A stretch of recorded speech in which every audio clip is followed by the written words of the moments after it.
Hello, how are you all doing? So let's talk about something how we handle conflict in our lives.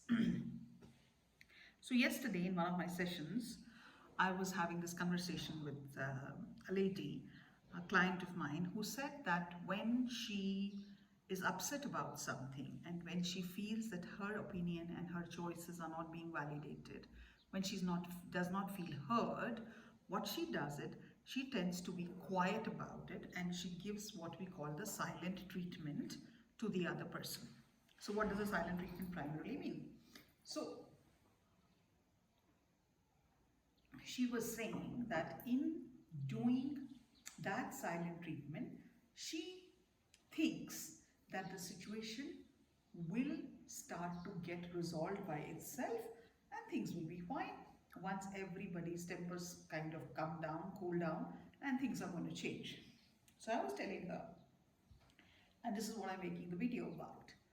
I do not think by giving a silent treatment in a particular situation, the problem tends to go away. I think the problem continues to be in that position. The scenario doesn't change at all.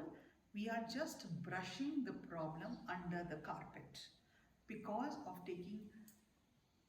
not taking a stand, because of not addressing the issue, because of not communicating what we are facing at that given point in time.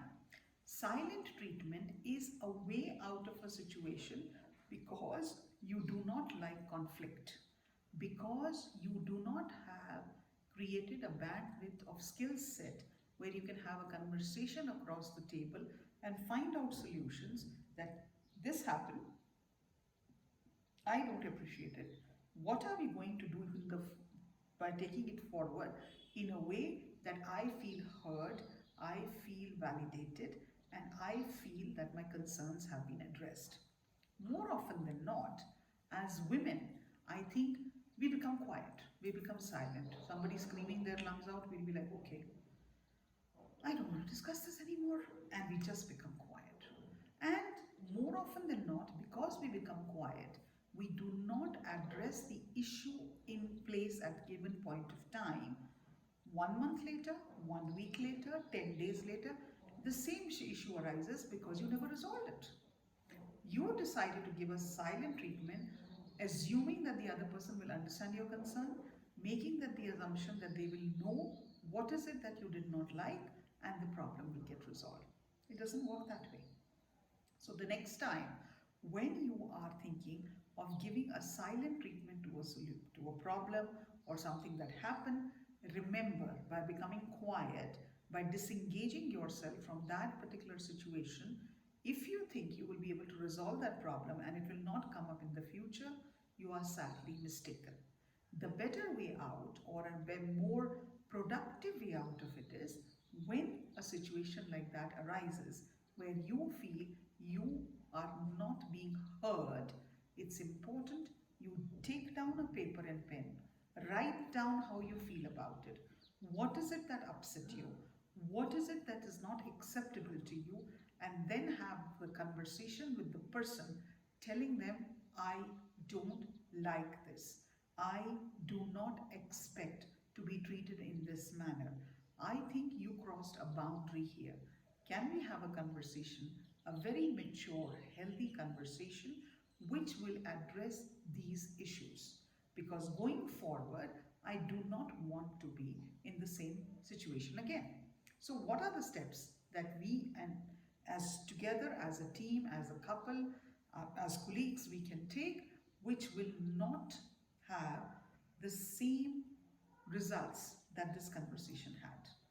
Going forward, can we create a set of systems, create a set of communication strategies which will be put in place when the same scenario is created in the future?